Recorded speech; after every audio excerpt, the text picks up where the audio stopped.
This is a quick little demo tutorial on the LFO Studio template for Lemur for iPad. So I created a project in Ableton that we're going to use to demo how to set it up within Ableton and within Lemur to get things talking together, and how you can use MIDI learn within Ableton to assign parameters to control from LFO Studio.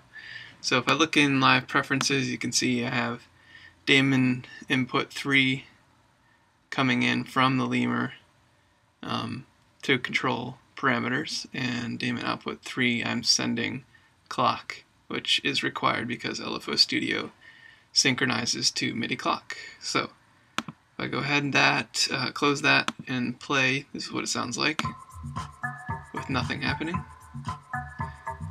So that's the static sound. We want to get a little variation in there, so we'll go ahead and launch Lemur.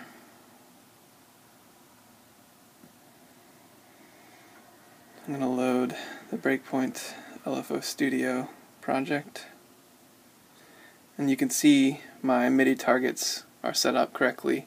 Daemon output 3 from and to daemon input 3 on my laptop.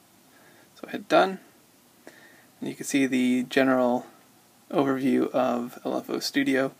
There's 8 LFO engines selectable with tabs. There's mute and solo and teach for each of those 8.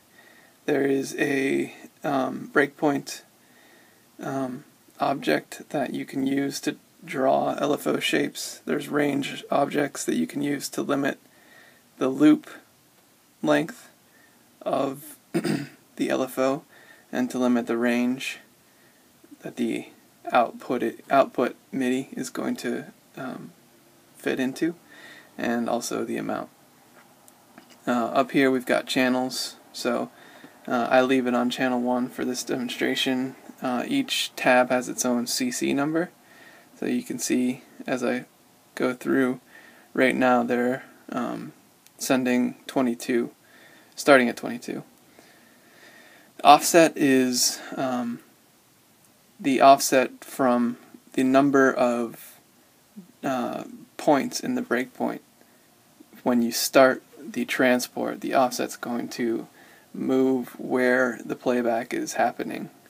And then these buttons actually shift the waveform. So let's go ahead and take a look at some of the preset shapes that we built in here. So there's sine wave, triangle, sawtooth, square, a random, and then a shape based on the drunk walk algorithm, which is sort of like the random algorithm, but it uses a little bit more control over the steps.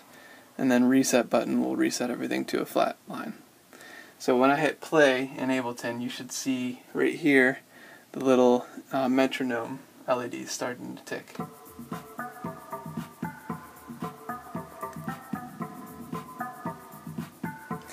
And you can see it's a little bit behind due to the Wi-Fi latency, so I'm going to go ahead and give it a 2 offset, and you can see that it now hits on the downbeats, which are marked with the white circles.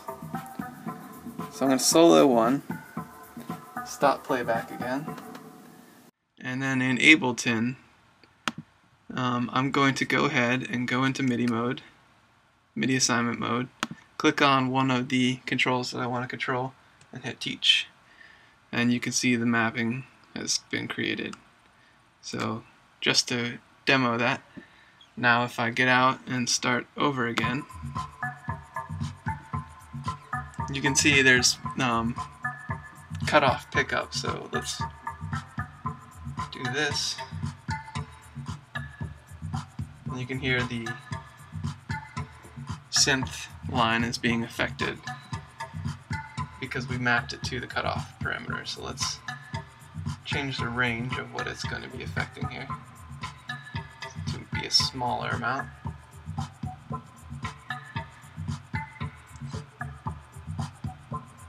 Okay, so right now you can see that the loop size is 2 bars. We can change that on the fly.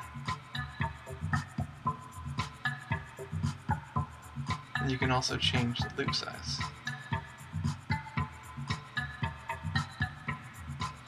So it's only now cycling through every half bar. So let's expand that back out. Reset that so it's flat line.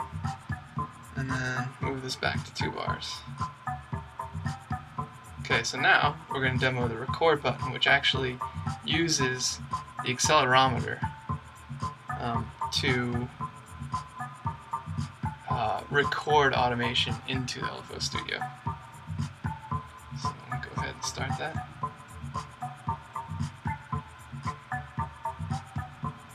And then once it gets through a whole cycle, it's going to play that back.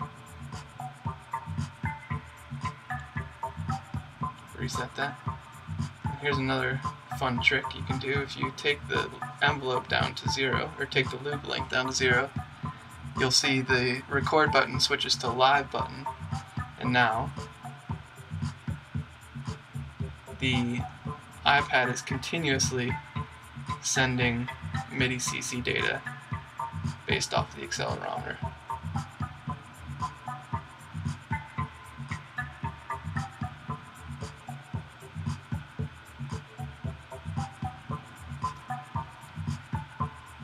Take that back up, reset. Okay, so let's switch over to 2. Stop playback, and we'll make 2 control the frequency of the filter, EQ8 filter, on the machine. So we'll teach that. That's mapped.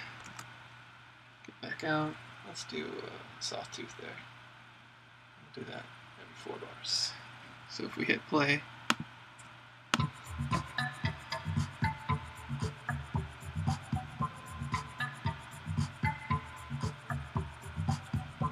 solo that.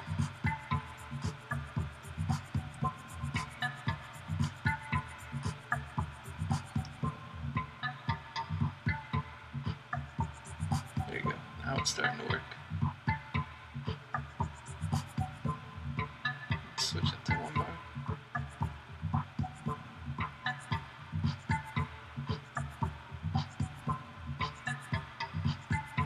So that's the basics.